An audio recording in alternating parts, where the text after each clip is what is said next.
अम्मा आयशा सिद्दीक़ा इसकी रावी है, फरमाती हैं क़ाला रसूलुल्लाह सल्लल्लाहु अलैहि वसल्लम उदउ इलैया अखी, हुजूर ने इरशाद फरमाया कि मेरे भाई को मेरी तरफ बुलाओ, मेरे भाई को मेरी तरफ बुलाओ।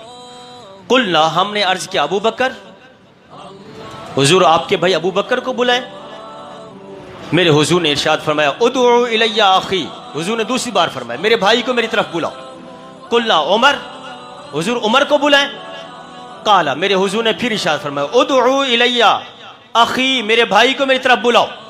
कुलना उस्मान, हुजूर उस्मान को बुलाए।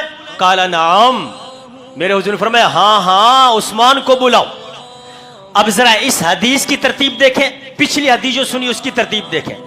पिछली हदीस में पहले अबू बकर है, फिर उमर है, फिर हजरत उस्मान गनी है रज़ियल्लाहु तआला अन्हुम। इसमें हुजूर फरमाते हैं उदउ इलैया अखी, मेरे भाई को मेरी तरफ बुलाओ। सहाबा का मिजाज क्या है? हुजूर अबू बकर को बुलाए, फरमाया मेरे हुजूर ने फिर फरमाया मेरे भाई को मेरी तरफ बुलाओ। हजरत उमर फारूक को बुलाए, फिर तीसरे नंबर पर जब हुजूर ने कहा तो कहा हुजूर उस्मान को बुलाए।